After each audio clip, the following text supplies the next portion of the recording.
frères et sœurs du cœur, le servant patriote,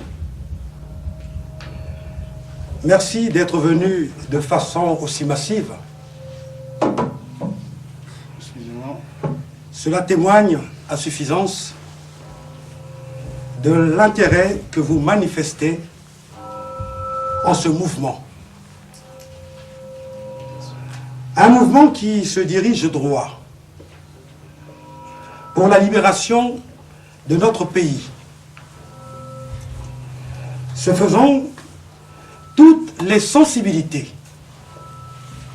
qui œuvrent pour le départ de M. Sassou Nguesso et sa bande sont les bienvenus. Notre mouvement demande à ce que nous soyons unis pour mieux combattre notre ennemi commun. Mesdames, Messieurs, après avoir planté le décor, je passe pieds joints au vif du sujet.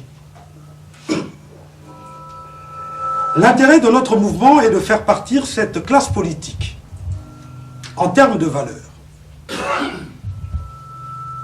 qui nous gouverne depuis plus de 50 ans. C'est le moment ou jamais de renouveler notre classe politique. Vous en conviendrez avec moi, on ne peut pas faire du nouveau avec du vieux.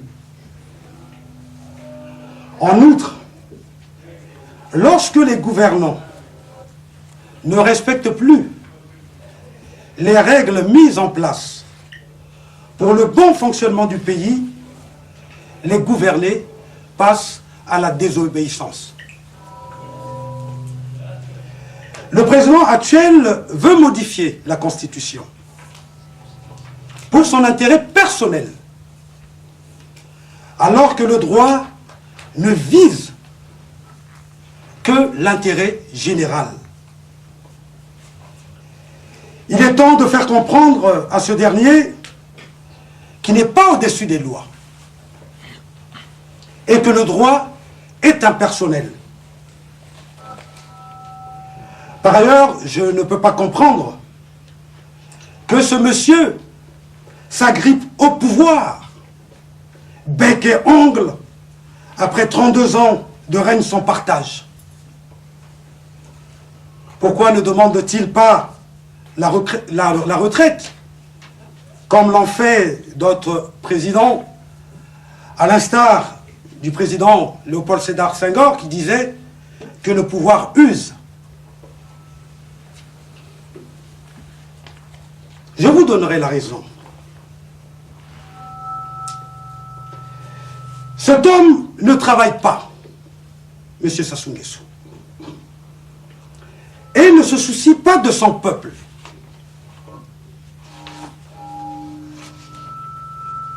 Par conséquent, il ne peut pas être fatigué.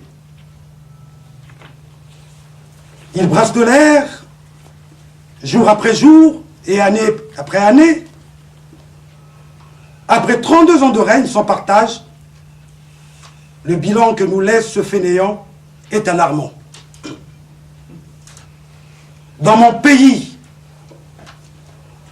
les inégalités se sont creusées. D'un côté,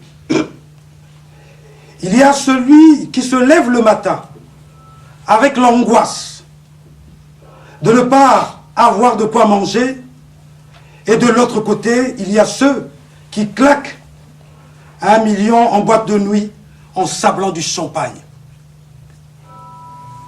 Dans mon pays, le tribalisme a atteint son paroxysme.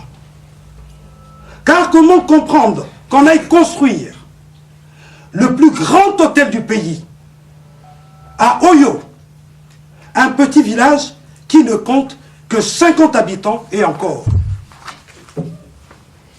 Dans mon pays, la politique sanitaire n'existe pas. Car comment comprendre qu'un pays comme le Congo, qui produit du pétrole et que les premiers soins ne sont même pas gratuits. Il y a un an de cela, au CHU, le plus grand centre hospitalier congolais, il n'y avait pas d'ascenseur. On a mis en place des ascenseurs naturels. C'est-à-dire, il y a des hommes qui prennent le malade en charge, en les mettant au dos, moyennant 1000 francs CFA par étage, et ces derniers reversent 10% aux soi-disant administrateurs du CHU qui ne sont que la famille de M. Sassou Nguesso. Quel comble! Dans mon pays, la politique éducative n'existe pas. Comment comprendre un pays comme le Congo qui produit du bois et que les élèves manquent de table-banc et même le tableau noir? Dans mon pays, la corruption a été institutionnalisée, car les soi-disant hommes de pouvoir thésaurisent, au lieu de laisser l'argent en banque, on les voit se déplacer avec les sacs en polypropylène, ce qu'on appelle communément les ngiri. Ces sacs sont remplis d'argent, on se demande d'où vient cet argent. Existe-t-il des planches à billets au Congo? Est-ce de l'argent ou des imprimés? Dans mon pays, il n'y a plus d'hommes politiques. Il n'y a que des péripatéticiens. Aristote, quand il enseignait la philosophie, déambulait, et c'est par cette gestuelle que tous ceux qui n'ont jamais voulu avoir une relation directe avec la dignité sont alors appelés péripatéticiens, pour être un peu plus clair, des prostituées politiques. Nous en connaissons, ici à Paris et comme au Congo-Brazzaville. Car le Congo est le seul pays où les députés font des dons. On se demande si les députés du Congo ont tous des entreprises ou des firmes. Car normalement, par définition, le député qui entreprend une action dans sa circonscription le fait avec l'argent de l'État. Mais au Congo, cette action est personnifiée. On note donc une personnification du pouvoir. Dans mon pays, la politique routière n'existe pas. Car on ne peut pas comprendre que le président actuel construise une route entre Brazza et Pointe-Noire et que cette route ne soit séparée que par une bande blanche au lieu d'un terre-plein. On note là, mes chers frères et sœurs, une volonté manifeste de supprimer les vies. Alors, on va y passer toute la nuit, c'est pas notre but, c'est pas notre but également. C'est un bilan nauséabond. Notre pays est au fond du gouffre, mes chers frères. Pour toutes ces raisons susmentionnées, nous demandons à toutes les forces vives de la nation de donner un carton rouge à ce monsieur et sa cohorte de plaisantins, et nous clamons haut et fort, Sassou dégage, car trop, c'est trop.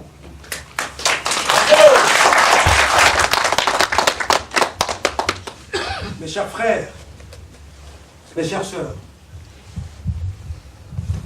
mettons donc en place une synergie que j'appelle tsunami, qui va dévaster tous ces fossoyeurs pour qu'enfin ce pays que nous aimons tant soit libéré du joug. Vive la République, vive le Congo, même divisé. Je vous remercie.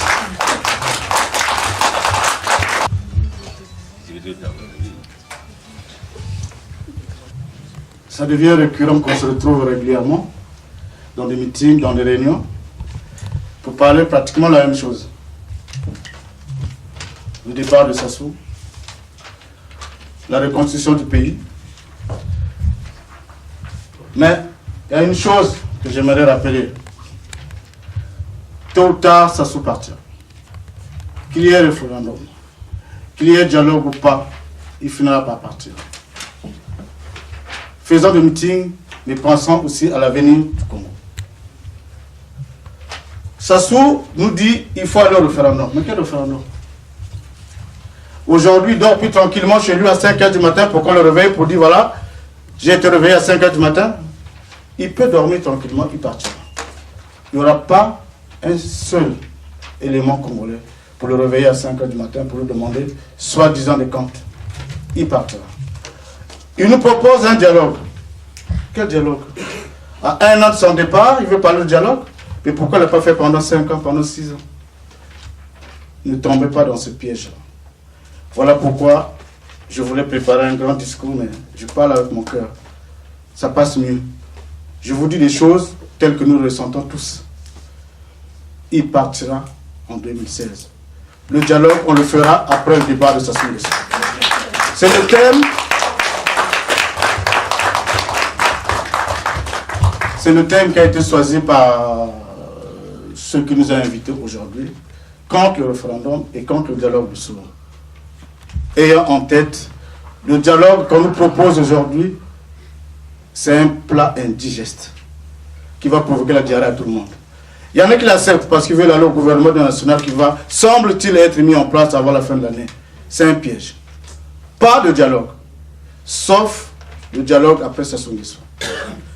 Si dialogue il y a, nous allons commencer par plusieurs choses. Révisons le fichier électoral. Voilà les sujets sur lesquels nous voulons dialoguer. Si nous mettons le fichier électoral tel qu'il est, nous tous ici dans la salle, personne ne peut battre le PCT. Impossible. Il faudrait que vous ayez bien en mémoire, le piège, il est là, il est bien ficelé. Il faut réviser le fichier électoral. Ça, c'est le premier dialogue que nous voulons après le départ de Sassou Nguesso. Pas maintenant. Deuxième chose, ils nous disent qu'il a travaillé. Mais il a travaillé comment? En 10 ans, 5 000 milliards pour l'administration de la CDE, 2 000 milliards pour les opérateurs économiques. Et vous savez qui sont ces opérateurs économiques? Leurs femmes, leurs enfants, les kikis, les cocos, les caca, les pipis. C'est tout ça qui ont bouffé l'argent de l'économie. On ne peut pas continuer comme ça. C'est pas possible. On nous parle, voilà, c'est un homme de paix. Mais quelle paix? On n'a pas oublié le 4 mars. Comment vous pouvez admettre quelqu'un qui a travaillé avec lui, qui lui a rendu énormément de services, il va le zigouiller carrément chez lui? L'exemple de Nsuru doit nous interpeller. C'est malade, ça. Il n'y a que le pouvoir qui l'intéresse. Dès que tu es contre son pouvoir, tu deviens son adversaire. Ça, c'est les choses que vous devez mettre en place. On ne doit pas se voiler la face. Nous ne sommes pas ici pour faire du cinéma. Ça fait longtemps que nous terrorisons contre nous. Le vrai problème que nous avons ici, c'est l'unité et le rassemblement. Si nous arrivons à construire cette unité, si nous arrivons à rassembler, demain matin, ça se risque de partir. Je vous dis la vérité. Comme on dit chez nous, excusez-moi d'utiliser une expression là, Camille, comme taillé, il y a une cache-campo. Ça veut dire tout simplement, ce n'est pas les poils du rat qui sont en train de brûler, mais c'est le corps. Ça soit en train de partir. Mais nous ne sommes pas organisés pour le remplacer. Soyons francs. Le vrai problème que nous avons, c'est celui-là. Ce n'est pas Sassou. Sassou, son sort est ficelé. Mais il joue de nous parce qu'il ne nous va pas organiser. Organisons-nous, travaillons ensemble. Je n'ai pas besoin de faire un grand discours. Tout a été dit dans plusieurs séances. On va le répéter la même chose, ça ne sert à rien. Le seul souhait que je formule ici ce soir, rassemblons-nous, travaillons dans l'unité.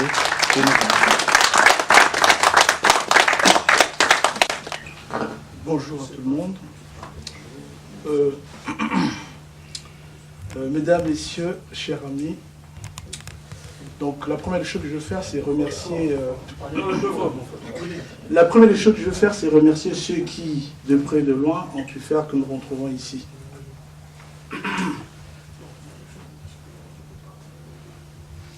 Et aussi pour tous ceux qui, chaque jour à Brazzaville, se battent pour que nous puissions voir des changements. Ces remerciements, je l'adresse en mon nom personnel et au nom du concept devoir de mémoire, parce que nous avons tendance à oublier que beaucoup de gens ont laissé leur vie pour la lutte. Certains ont été invités à cette lutte alors qu'ils n'en demandaient pas moins. Donc, en ce moment-là, je demanderai à ce que nous nous levons pour observer peut-être une petite seconde de silence pour tous ceux qui, le 4 mars, les 350 points de fer de Beach, tous ceux qui, dans des procès ignobles, ont perdu leur vie.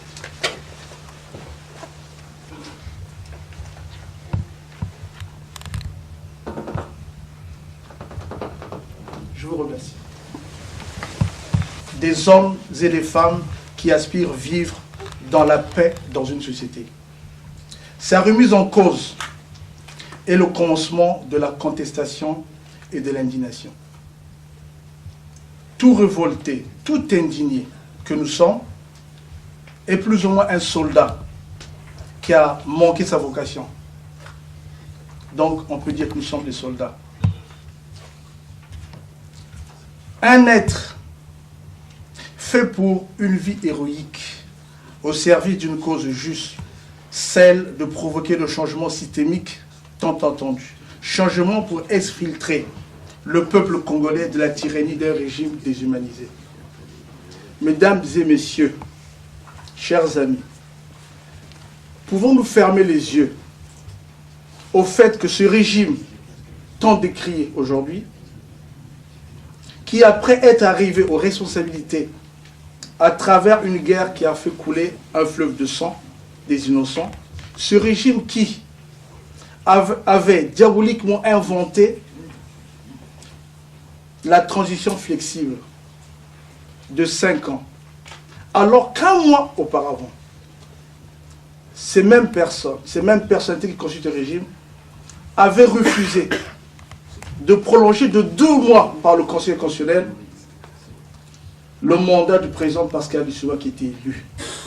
Peut-être nous avons oublié, mais enfin les choses reviennent à plus.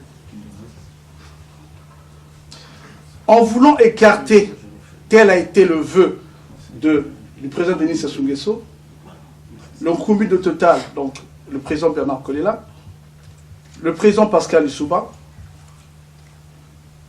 une constitution sur mesure a été écrite pour assurer la pérennité du régime de Denis Sassou Nguesso. Pouvons-nous taire devant cette obstination du pouvoir de Brazzaville de chercher à changer la constitution pour rester au pouvoir? Que peut-on faire qu'on n'a pas pu faire en 32 ans de pouvoir?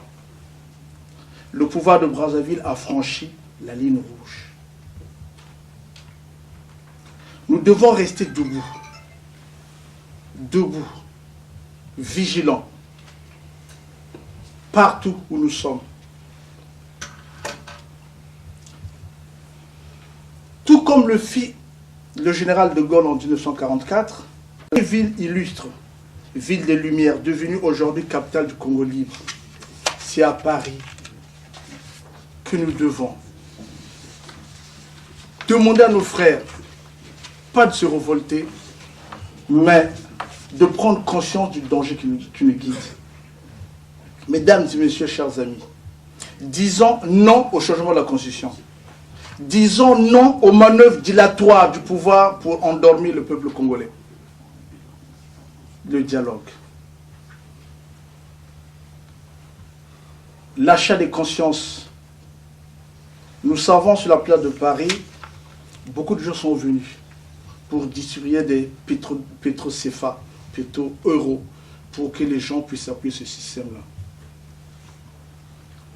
Disons non. Ici, nous sommes à l'abri de beaucoup de choses. Nous sommes à l'abri des besoins. Ceux qui sont au Congo n'ont même pas $1 pour vivre. Ici, nous avons la possibilité de nous soigner. Nous avons la possibilité de faire pas mal de choses. Eux, ils nous regardent. Le regard sont tournés vers ici. Moi, quand je suis allé à Brazzaville, il y a quelqu'un qui m'avait dit « Mais on attend un signal de Paris. Nous sommes prêts. Nous attendons un signal de Paris. » Donc, le signal vient de la diaspora. Mais si cette diaspora ne se lève pas, si cette diaspora ne prend pas à cœur les préoccupations de nos frères qui sont restés au Congo, ça sera difficile. En exemple, si le peuple congolais, le peuple français, n'avait pas exprimé son cri de cœur, celui de liberté, en désobéissant aux ordres du roi à Versailles, la France n'aurait pas été ce qu'elle est aujourd'hui. C'est-à-dire une terre de liberté, de socialité, de fraternité, de paix. Mesdames, messieurs, chers amis, un pouvoir politique qui ruse avec ses principes est un pouvoir atteint et décadent, à qui il faut demander de partir.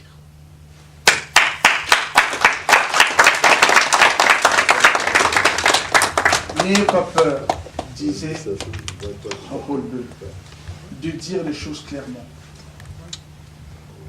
Parce que le pouvoir sait que, en faisant durer le suspense, nous allons nous fatiguer et nous allons laisser qu'il reste. Mais j'ai l'impression que nous n'avons pas conscience de ça. Nous n'avons pas conscience. Ça se sait.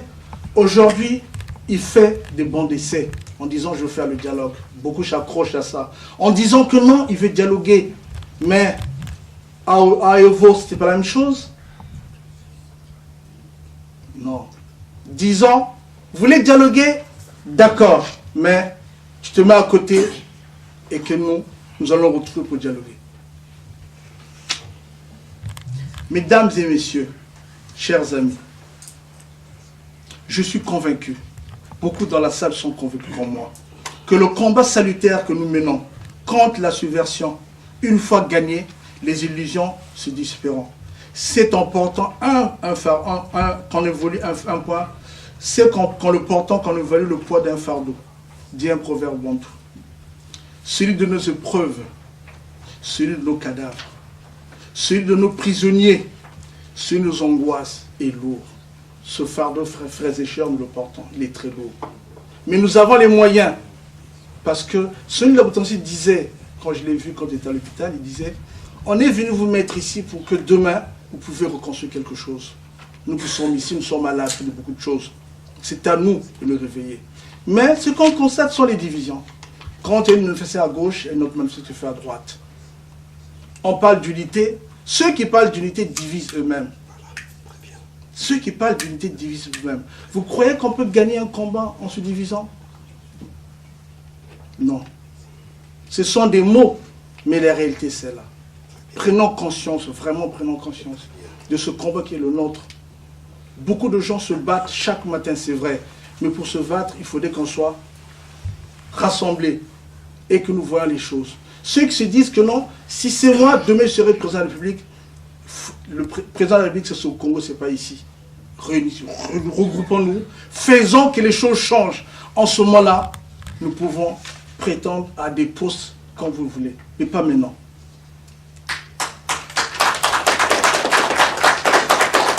Chers frères, chers et sœurs, qu'on ne vous trompe pas, la victoire est de notre côté. Donc du côté du peuple. La force est aussi du côté du peuple. La force, ce ne sont pas les armes. La force, c'est notre conviction. Mais à Brazzaville, ils disent que vous ne supportez pas la faim alors que nous ici nous supportons la faim. Donc il suffit quelqu'un qui n'ait pas quelque chose, il dit je vais aller à gauche pour avoir quelque chose. Mais c'est l'argent du sang. On n'a jamais vu quelqu'un s'enrichir avec ça. Mesdames et messieurs, vraiment je suis très honoré et je pense que prenons conscience du combat que nous avons mené. Prenons conscience de ce que nous avons fait. Prenons conscience que nous sommes à l'abri et tous les yeux sont tournés vers nous. C'est à nous de faire ce que nous pouvons faire. Chacun, de son côté, doit faire ce qu'il doit pouvoir faire. Je vais enlever mon chapeau, excusez-moi. Mesdames, Mesdemoiselles, Messieurs, très chers frères, bonsoir. Je vais m'exprimer en tant que témoin. Je représente une association qu'on appelle Demain Congo, qui est basée à Reims. Depuis 2009, j'ai dit je rentre à Brazzaville, au Congo, chez moi. Parce qu'autant d'années, l'État congolais nous a payé des billets pour rentrer ici, c'était pour apprendre. Mais à un moment, il fallait rentrer chez nous. Je me suis retrouvé au Congo entre 2009 et 2012, non 2013, puisque je suis rentré que l'année dernière. En rentrant l'année dernière, de toutes les façons, quand on rentre de ce pays, on revient toujours en déprime. Mais avant de commencer, je voulais rendre hommage aux habitants de Vindoulou, à Pointe-Noire. Vindoulou est le quartier Tister, parce que je travaille au fin fond de Vindoulou, et chaque pluie, mes frères et sœurs, il faut voir les conditions des gens. Entre le cimetière de Mongonkamba, donc de partant de Mongonkamba, pour ceux qui connaissent Pointe-Noire, pour traverser le quartier Tister, le nombre de fonctionnaires, le nombre de personnes qui ont pensé acheter des terrains dans ces coins, pensaient qu'ils avaient fait une belle affaire, mais je me rends compte que beaucoup se sont fait piéger. Parce qu'il est inacceptable, je dis bien il est inacceptable, que des enfants qui vivent, qui vont à l'école, même du côté de l'Ouandjili, qu'on les emmène dans des brouettes, qu'on les amène au... C'est difficile. Je tenais encore à rendre hommage à ceux de Kangambandi, du côté de Brazzaville. Kangambandi, Talangai, Mikalu, juste après le 4 mars. Mes frères et sœurs, j'entendais un intervenant là tout à l'heure qui parlait. C'est vrai qu'à Brazzaville, il y a des gens qui ne vivent au Congo avec $1. Mais mes frères, l'après 4 mars, 90% de... quand je parle de Wenze, Talangai, Mikalu, Masengo, ça c'est des quartiers. De toutes les façons, 90%, c'est l'électorat du président de la République. Mais entre 2011 et 2013, on ne m'a pas dit, j'ai été là, j'ai vécu, effectivement, Dieu merci que j'ai été épargné par le 4 mars. Je vais encore rendre hommage aux habitants de Tchali et à Siafoum. Mes frères, entre 5h et 8h du matin, pour atteindre le centre-ville. Là, je parle de l'année dernière. Vous savez, il y a beaucoup de miracles qui se créent souvent au Congo. En 6 mois, on vous fait des avenues. Mais le 9e mois, tout est foutu. Je ne sais pas, ces ingénieurs, vous qui êtes homme politique, vous qui êtes homme...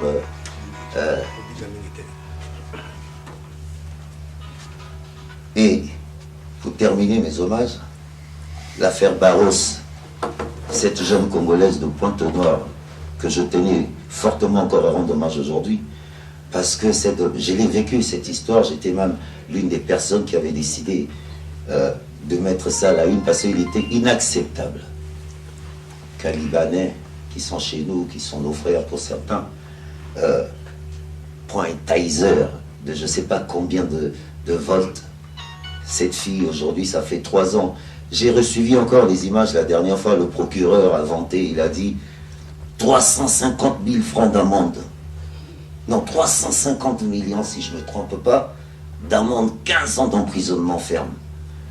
Et cette sœur, Barros, aujourd'hui, n'a même pas 5 francs. Elle n'a même pas de quoi prendre un taxi. Voilà ce qui se passe chez nous au Congo, mes frères. Et je vais encore revenir maintenant sur l'affaire du délestage des courants. Parce qu'on en parle souvent, on entend que ça, coupure. Oui, coupure. Je pensais que c'était une histoire de la SNE qui a toujours du mal à marcher. Non. Mais mon frère, chaque fête nationale, chaque fête qu'il y a au Congo, il y a toujours des coupures de 3 jours. Vous annoncez une fête au Congo, Tabaski, bref, toutes les fêtes qu'il y a aujourd'hui, il y a Noël dans 4 jours, vous allez voir, il y aura des coupures de courant pendant 3 jours. À un moment, j'ai commencé à réfléchir, parce que chez nous, vous finissez toujours, parce qu'on a affaire à des gens qu'on connaît très bien, on s'est dit, mais qu'est-ce qui se passe? Je pense, ça n'engage que moi, je pense que derrière, il y a un gros business de gasoil, je ne sais pas, je ne comprends plus rien, parce que chaque fête, 3 jours, parce que le jour des fêtes, c'est le jour où on doit mettre le courant dans toute la ville. Mais vous allez voir, ces 2-3 dernières années, aucune fête au Congo, il y a eu le courant. Ça, c'est des problèmes que nous devons réfléchir tous ensemble, parce qu'on nous sera appelés à rentrer, mes frères. Alors, je ne parlerai pas de l'alcool, je ne parlerai pas... Il y a tellement de sujets, mais je me rends compte que... Mais les états généraux des hôpitaux, il faut qu'on les revoie plus tard. Il faut qu'on en discute tous ensemble, la diaspora. L'alcoolisme au Congo. Je suivais encore une image, il y a 3 jours, il y a un gros camion qui devait avoir près de 800 casiers de Primus que nous avons balancés sur les réseaux sociaux. Mon frère, en 3 minutes, les casiers ont disparu. En 3 minutes, donc 800 casiers ont disparu. Alors, il y a le problème des églises, les pasteurs, j'ai vraiment pas envie de... Les églises, les pasteurs, nos amis les Libanais, qui jettent les Congolais en prison. Les Libanais, les Sénégalais, les Maliens, qui viennent chez nous sans papier. Vous allez les voir, ils arrivent à l'aéroport. On ne m'a pas dit, j'ai vu, je sors du Congo, je viens d'arriver, j'ai tout abandonné. J'ai préféré revenir. C'est difficile. Nous devons des étrangers chez nous. Et surtout, nous, la diaspora, on vous attend, là. Ah, il y a beaucoup de caméras, là. Oh, lui, c'est qui? Oh, la diaspora, voilà. Oh, regardez. Si on veut t'emmerder, on t'emmerde. Parce qu'ils ont envie de te faire chier. Mais on va l'accepter jusqu'à quand? Nous allons rester ici jusqu'à quand? Mes frères, j'avais tellement de choses à dire aujourd'hui. Mais c'est des gros sujets. Nous allons revenir de ça plus tard. Et sur ça plus tard, je parle avec beaucoup d'émotion. Mais nous comptons sur vous les politiques. Nous comptons sur vous les présidents d'associations. Parce que nous sommes hommes de médias. Mais je voulais vraiment tenir ce témoignage. Et encore une fois, merci de m'avoir.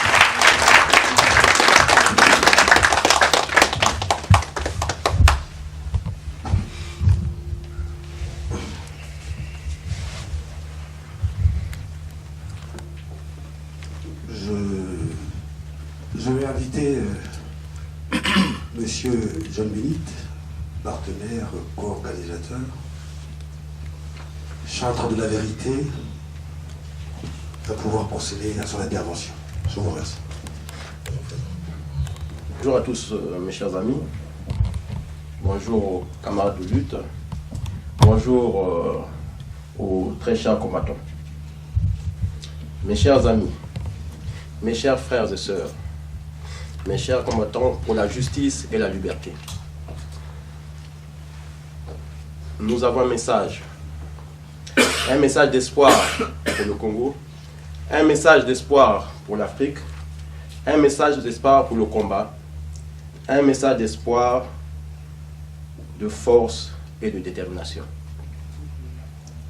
Nous sommes, comme vous le savez, ancrés dans la résistance. C'est la voie que nous avons choisie pour combattre le dictateur Sassou Nguesso. Et aujourd'hui la seule, car étant ici, nous sommes dans la résistance parce que nous disons non. Nous disons non à ce pouvoir dictatorial. Nous disons non à ce pouvoir sanguinaire. Mais il nous faut le crier plus haut, que cela sorte de nos cœurs, parce que c'est du vécu. Donc mes chers frères et sœurs de la résistance et les forces vives de la nation congolaise, nous avons le devoir de travailler, mes chers frères, de rache-pied pour faire partir le dictateur. C'est cet engagement que nous avons pris depuis que nous avons créé le SACER il y a 1 an. Et nous nous réjouissons aujourd'hui que cette ligne de la résistance soit une ligne qui éclaire les Congolais, qui aujourd'hui montre à certains Congolais que c'est le seul chemin aujourd'hui à suivre. Car comment expliquer les souffrances de nos populations quand on sait que chaque jour qui passe, chaque jour que les Congolais passent avec Sassou et son clan est un jour de trop. Donc, une souffrance de plus pour plus de 98% des Congolais. Nous sommes en face d'un régime violent qui confisque les libertés et continue à tuer les Congolais en inventant des pseudo-coups d'État. Nous ne reconnaissons pas ce pouvoir dictatorial qui est incarné par le vieux dictateur Sassou Nguesso. Jusqu'à quand, mes chers frères et sœurs, jusqu'à quand la famille Nguesso continuera-t-elle à abuser des richesses du Congo? Jusqu'à quand Christelle, Kiki, Sassou Nguesso continuera-t-il à brader des tankers de pétrole de notre pays, le Congo, à 4 $, le baril? Je dis bien à 4 $ le baril. Quand nous savons qu'à Londres, le baril flore les 100 $. Jusqu'à quand? Chers frères et sœurs, la résistance, le SACER et l'ensemble des forces vives de la nation demandent clairement à M. Sassou Nguesso de choisir la voie de la raison. La voie de la raison, c'est celle du peuple. Oui, nous lui demandons de choisir la voie de la raison. Oui, le peuple congolais vous demande de partir. Oui, l'Afrique vous demande de partir. Oui, le monde entier vous demande de partir. Et si seulement monsieur le dictateur Sassou Nguesso ignore ce message, il trouvera le SACER et la raison sur son chemin. Nous sommes déterminés et notre détermination est grande. Et personne, je dis bien personne, personne n'arrêtera cette machine à broyer le système Sassou Nguesso. Comme nous l'avons fait à Washington, en sa présence, je cite bien, en sa présence, nous le traquerons partout. Partout où il faudra, même à Oyo.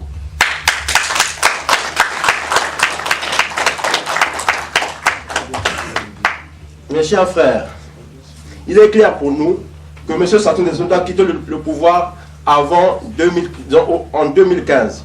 Je dis bien en 2015.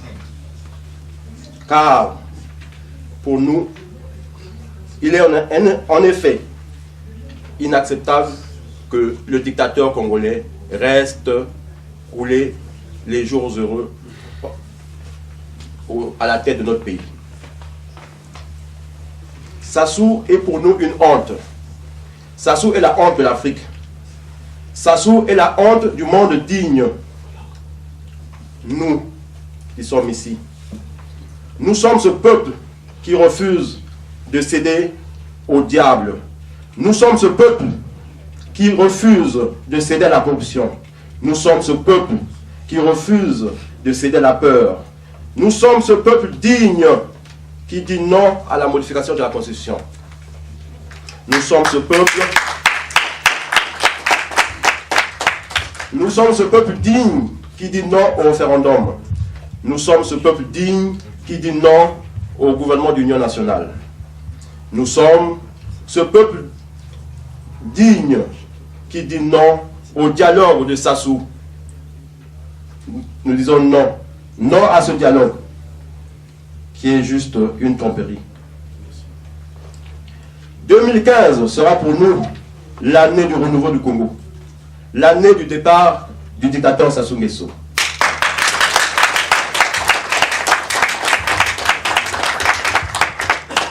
Nous allons concentrer toutes nos forces, toute notre énergie, partout où nous pourrons être, pour mener ce combat. Et nous savons, comme je l'ai dit ailleurs, que ce combat, c'est un combat diplomatique. Nous sommes prêts à le mener. Donc, 2015, comme je le disais, sera pour nous l'année du renouveau, l'année du départ de M. Sassou, l'année de la vérité et de la réconciliation entre les fils et les filles du Congo-Brazzaville.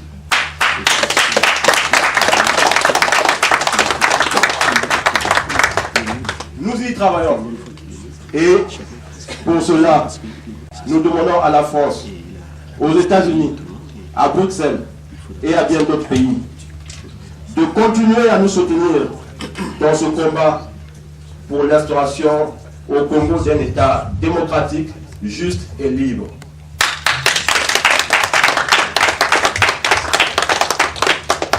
Mes chers et frères, le SACER appelle les jeunes, les militants des partis comme l'UPADES, le MCDD, le RDD, le RDPS et tant d'autres de prendre conscience de ces enjeux.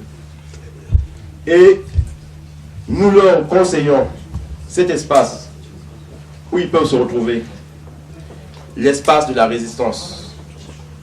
Oui, cet espace de la résistance où nous pourrons mettre ces voyous dehors. Bref, nous devons continuer à lutter plus que jamais, avoir les yeux tournés vers l'avenir. Car, mes chers et frères, il s'agit de l'avenir de nos enfants. Nous sommes plus proches que jamais de la réussite. La victoire est à nos portes. Non seulement l'espoir est permis, mais, mes chers frères et sœurs, non seulement l'espoir est permis, mes chers frères et sœurs, mais j'ajoute que l'échec est interdit.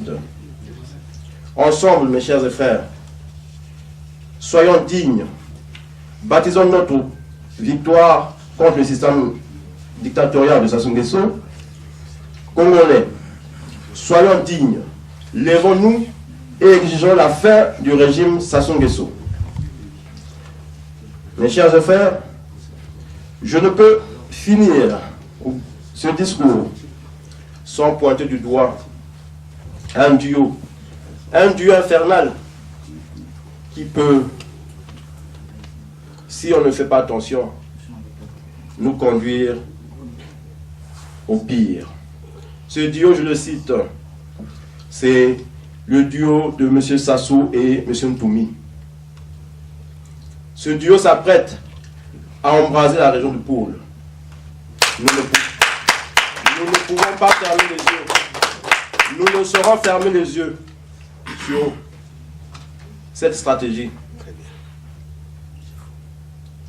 Ce qui s'est passé hier, nous ne le permettrons pas aujourd'hui, ni demain.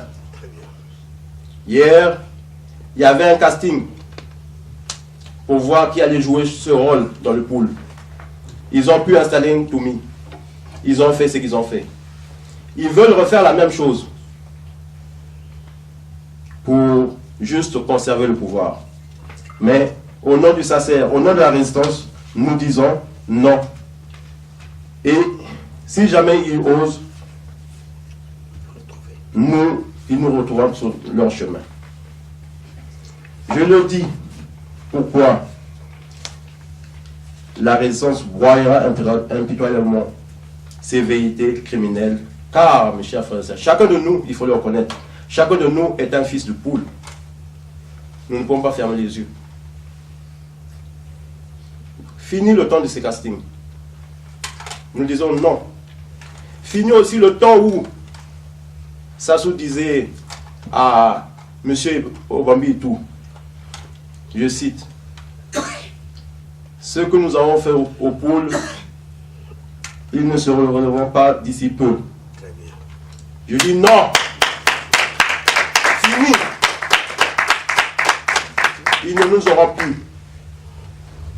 Parce que nous avons déterminé tous ceux qui sont nuisibles dans cette affaire. Ntoumi pour nous est un homme nuisible. Sassou est un homme nuisible. Donc, soyons conscients de cela. C'est notre combat que nous devons mener. Ne donnons pas la raison à Sassou. Mettons-le dehors par les moyens que nous pouvons avoir. C'est-à-dire les moyens de la justice, les moyens de la rue. Mais nous n'accepterons jamais que Sassou nous amène dans ce combat. Donc, mes chers frères et sœurs, chers combattants, chers amis, restons vigilants et déterminés face à cette dictature et à tous ceux qui l'accompagnent. Vous savez bien tout ce qu'ils accompagnent. Je peux citer ici, c'est Sassima Biala, c'est les Ndoumi dont on vient de parler, c'est les Kolela, c'est les... Donc, il y en a plein. Donc, notre combat est noble. La victoire est certaine. Et je dis, vive le Congo, vive la résistance. Merci beaucoup. Et à côté de la belle et charmante Lady Kolela, mais ça ne va pas empêcher quand même de lancer une petite pique, mais en pénal, comme on dit, la responsabilité est individuelle. Donc il ne s'agit pas de Lady Kolela. J'invite, vous savez, dans notre mouvement, la femme occupe une place prépondérante. Quant à moi, je demande à Madame Lady Kolela de pouvoir intervenir. Mesdames, Messieurs, je voudrais avant toute chose vous remercier d'être venus aussi nombreux pour participer à cette rencontre. Votre présence témoigne de l'intérêt que nous portons tous pour le présent et l'avenir de notre cher pays, le Congo-Brazzaville. Un pays que nous voulons riche et prospère. Un pays où les différentes communautés doivent y vivre ensemble et dans l'harmonie. Pour ceux d'entre vous qui ne me connaissent pas encore, je m'appelle, comme monsieur l'a dit, Lydie de Kolelas, je suis secrétaire générale des FCPS et présidente du cercle de réflexion Bernard Kolela. C'est en cette dernière qualité que je m'adresse à eux. Je vais m'efforcer d'apporter ma modeste contribution au débat sur la situation sociopolitique et économique de notre pays.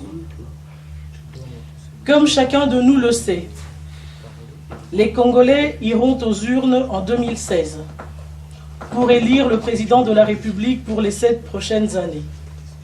Un débat houleux oppose actuellement les partisans de la majorité au pouvoir et ceux de l'opposition. Les premiers se disent favorables à une révision constitutionnelle afin de permettre au chef de l'État sortant de briguer un autre mandat en dépit de l'interdit constitutionnel. À l'appui de leur thèse, ils allèguent que l'actuel président est un apôtre de la paix. Sans lui, le pays serait plongé dans le chaos. Les seconds s'opposent à tout tripatouillage de la charte fondamentale et réclament à corps et à cri l'alternance démocratique. Ils citent la phrase prononcée par le président Barack Obama à Accra au Ghana, je cite, « L'Afrique n'a pas besoin d'hommes forts, elle a besoin d'institutions fortes. » Fin de citation. Il est vrai qu'en Afrique, nous avons des hommes qui sont souvent plus forts que les institutions. Il est vrai également que l'histoire immédiate de notre continent montre qu'il est plutôt sage d'éviter le mandat de trop. Inutile de dire qu'un climat délétère règne au Congo à la veille de cette échéance politique majeure.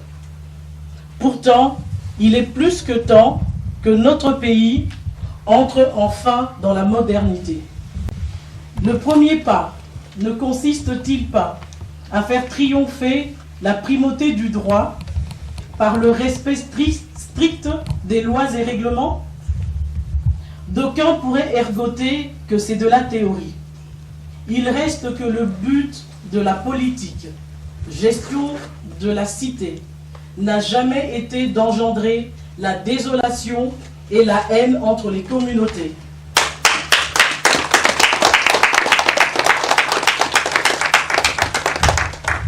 Le but ultime de la politique est de promouvoir le bien-être pour tous, c'est-à-dire un État au service de tous, la sécurité pour tous, la santé pour tous, l'éducation pour tous, le travail pour tous, l'eau potable pour tous, l'électricité pour tous, le pouvoir d'achat pour tous, et la liste n'est pas exhaustive.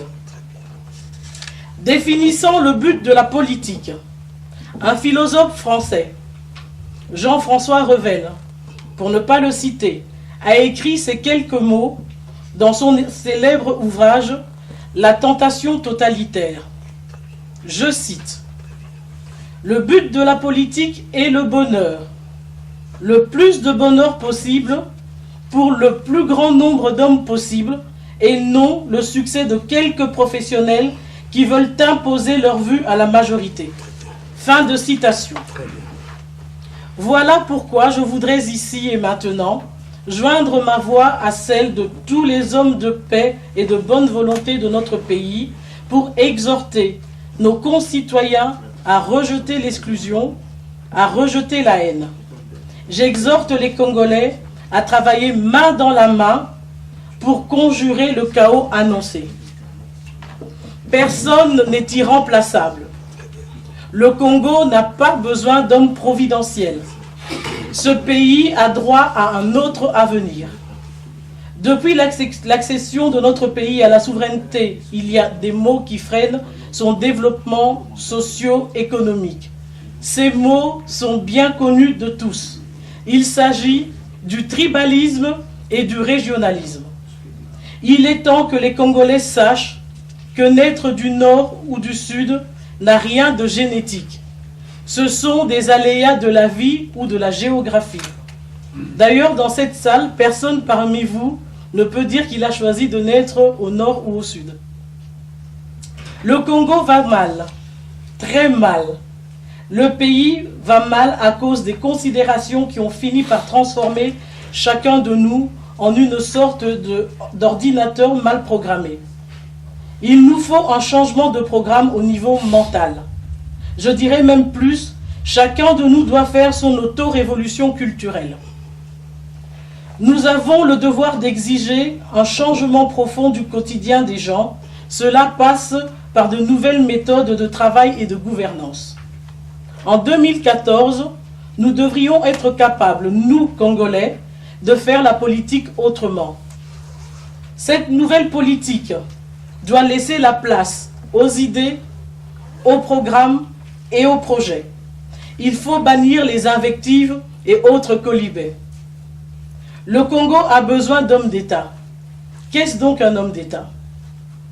L'homme d'État est tout le contraire du politicien. Le politicien travaille pour ses intérêts, il ne se soucie que de sa carrière. L'homme d'État, en revanche, il est avant tout un visionnaire, il est au service de l'intérêt général. Le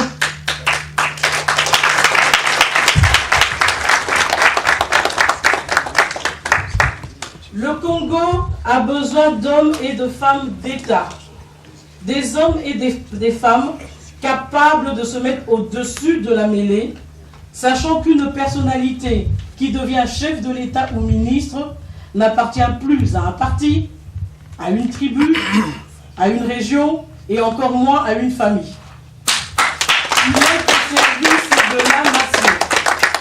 Le Congo a besoin d'une nouvelle conception du pouvoir, à savoir que le pouvoir d'État est avant tout une charge et non un privilège. Je ne le dirai jamais assez que notre pays a plus que jamais besoin des hommes et des femmes capables qui brillent par leur exemplarité et non par des frasques.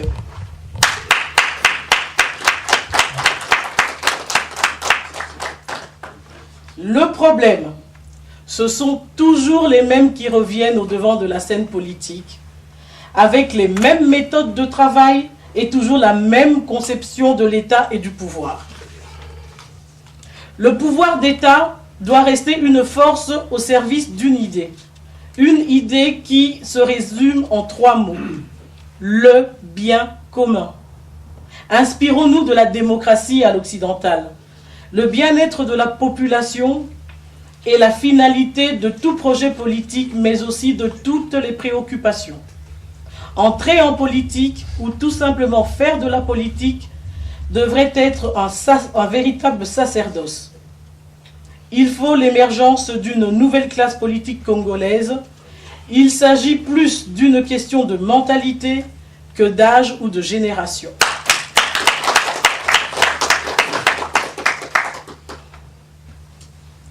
Je ne pourrais terminer ce mot sans vous entretenir d'un sujet qui me tient particulièrement à cœur.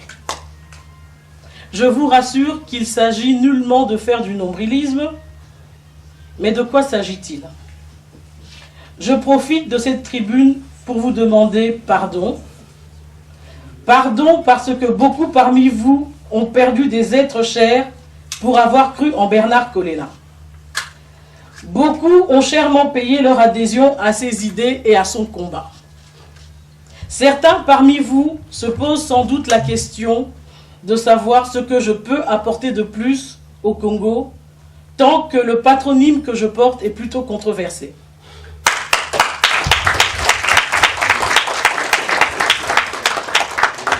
Des choses ont été dites à propos de mon père et elles ne sont pas toujours vraies. Ce qu'il est par contre, c'est que certains ont eu à user et abuser du nom de Bernard Kolela, notre père, en posant des actes qui lui sont imputés. C'était tellement facile de dire ou de demander un avantage en son nom sans qu'il le sache. Toutes ces indélicatesses ont fini par déteindre sur les années de combat de notre père et de beaucoup de nos parents. Aucun être n'est exempt d'erreur. Toutefois, je peux vous assurer que Bernard Kolela a toujours placé le bien commun au centre de ses préoccupations. En conclusion, je vous invite à méditer la citation du Mahatma Gandhi, je cite, « Nous devons être le changement que nous voulons voir dans le monde. » En clair, chacun de nous doit changer, chacun de nous doit procéder à une autocritique et se livrer à une remise en question profonde. C'est à ce prix-là seulement que le Congo changera et non le contraire. Je vous remercie.